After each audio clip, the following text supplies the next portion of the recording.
पहिरियां त असां मुफ़्ती कार्यालय सदाईं मूं जी जेका आहे ज़ात पंहिंजी ज़ाती हिते सां वकीलनि लाइ मूं पूरी जिदोजहद कई आहे। वकील कार्यालय सदाईं मुंहिंजो जेको आहे सो स्ट्रगल रही आहे। जेके असांजा चूंडियल नुमाइंदा चूंडिजी अचनि था उहे अक्सर तौर ते पंहिंजे मुफ़ादनि ख़ातिर वकीलनि खे ईअं वकीलनि खे यूज़ करे वेंदा आहिनि ऐं उन्हनि ग़रीबनि जा मसइला तमामु ॾींहों ॾींहुं तकलीफ़ में इज़ाफ़ो थींदो थो वञे। चूंडियल नुमाइंदा वरी हुननि ॾे मुंहुं ई कोन था कनि। जेके बि कमेटीज़ में ठहियल थियूं आहे, जेके वेहनि था कमेटीज़ में, वकील लाइ कुझु कोन था सोचनि। असां जरा त पंहिंजो ईयरली जेको टैक्स आहे, जो फीस आहे, उहा सिंध बार काउंसिल खे रेगुलर जमा कराईंदा आहियूं ऐं असांजे पैसे ते ॿिया मज़ा पैसा माणी चूंडियल नुमाइंदनि जा इजलास लाइ काथे काथा थियनि था, उहे पैसा फंडिंग में इस्तेमालु कनि था। असांखे वकील लाइ उहो कुझु कोन था कनि ऐं मिसयूज़ फंड थियनि था। असांजी इहा आहे त वकील घटि में घटि मेडिकल अलाउंस जेको आहे 5 लख वञे ऐं जेको आहे मेडिकल जो जेको रिटायरमेंट आहे वकील साहिब जी उहा 2 लख वञे। डेथ क्लेम आहे जेको 40 लख खां 50 लख वञे। छो जो आख़िर में वकील साहिब जेको रिटायरमेंट खां पोइ ज़िंदगी जा उहा कसम परस्ती ज़िंदगी गुज़रंदी आहे, उहा तमामु फाइनेंशियल क्राइसिस में अची वियो आहे। ऐं असां इहो बि चाहींदासीं त असांजी ग्रुप इंश्योरेंस कई वञे, घटि में घटि वकील खां 20 लख बचणा वञे। जी नाज़रीन, असां सां गॾु मौजूद आहे सिंध जो नालेवार वकील तालकाबार मोरो जो अॻूणो सदर सुभान अली ज़रदारी साहब, जंहिंखे तालकाबार मोरो जे वकील साहबनि सिंध बार काउंसिल जी इलेक्शन लाइ नामज़द कयो आहे। जंहिंसां ॻाल्हाईंदासीं छा चवणु आहे साईं जन जो वकील कार्यालय। पहिरियां त असां वकील कार्यालय सदाईं मूं जी जेका आहे ज़ात पंहिंजी ज़ाती हिसे सां वकीलनि लाइ मूं वरी जिदोजहद कई आहे। वकील कार्यालय सदाईं मुंहिंजो जेको आहे सो स्ट्रगल रही आहे ऐं हाणे बि मां अॻु में बि मां 2 दफ़ा सदर रहियो आहियां, 7-8 दफ़ा जनरल सेक्रेटरी रहियो आहियां ऐं मुंहिंजी टेन्योरिटी में chief justice of Pakistan Chaudhry Iftikhar sahab 2 दफ़ा मोरो बार में आयो ऐं फीडरल सेशन कोर्ट जो चीफ जस्टिस साहब उहो बि असांजी बार में आयो ऐं सुप्रीम कोर्ट जा जस्टिस साहिबान बि आया, हाई कोर्ट जा बि जस्टिस साहिबान आया, even chief justice high court जा बि 2 दफ़ा आया। असांजी इहा आहे त वकील जेको हिन वक़्तु वकील जो जेको मसइला आहिनि उहे तमामु गंभीर थींदा था वञनि। जेके असांजा चूंडियल नुमाइंदा चूंडिजी अचनि था उहे अक्सर तौर ते पंहिंजे मुफ़ादनि ख़ातिर वकीलनि खे ईअं वकीलनि खे यूज़ करे वेंदा आहिनि ऐं उन्हनि ग़रीबनि जा मसइला तमामु ॾींहों ॾींहुं तकलीफ़ में इज़ाफ़ो थींदो थो वञे।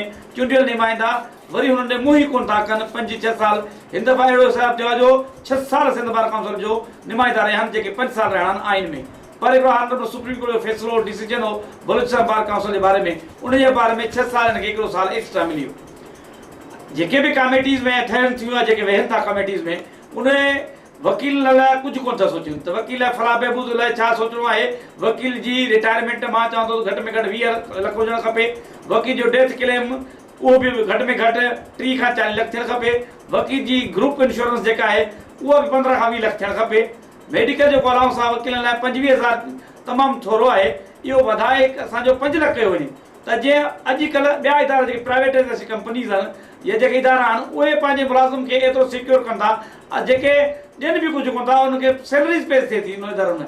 असां जरा त पंहिंजो ईयरली जेको टैक्स आहे, जेको फीस आहे, उहा सिंध बार काउंसिल खे रेगुलर जमा कराईंदा आहियूं ऐं असांजे पैसे ते ॿिया मज़ा पैसा माणी चूंडियल नुमाइंदनि जा इजलास लाइ काथे काथा थियनि था, उहे पैसा फंडिंग में इस्तेमालु कनि था।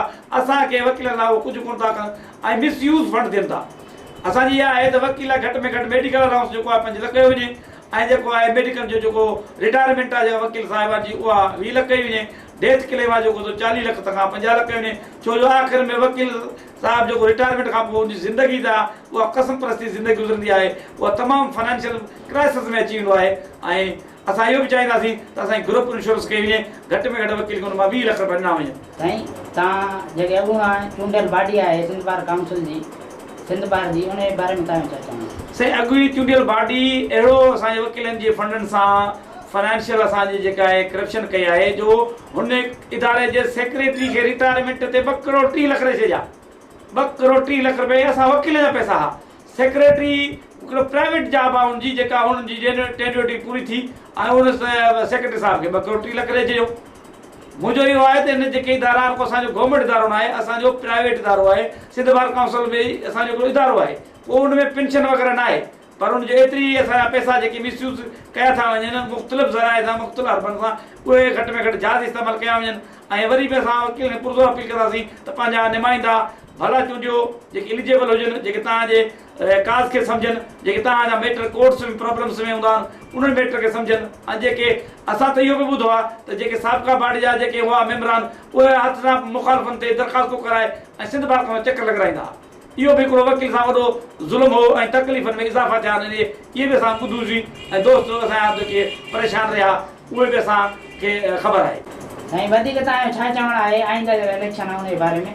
से असां पंहिंजे भरपूर तरीक़े सां असां इलेक्शन में वेंदासीं, असां दोस्तनि वटि वेंदासीं, पंहिंजे उन्हनि खे वोट जी अहमियत खां आगाह कंदासीं, उन्हनि खे चवंदासीं पंहिंजे क़ीमती वोट जो वकील साहिब आहिनि सही जॻह ते सही हंधि इस्तेमालु कनि त जीअं सुभाणे उन्हनि खे इहो पछतावणो थिए त असांजो वोट ग़लति इस्तेमालु थी वियो ऐं असां ग़लति माण्हू खे ॾेई चुका आहियूं।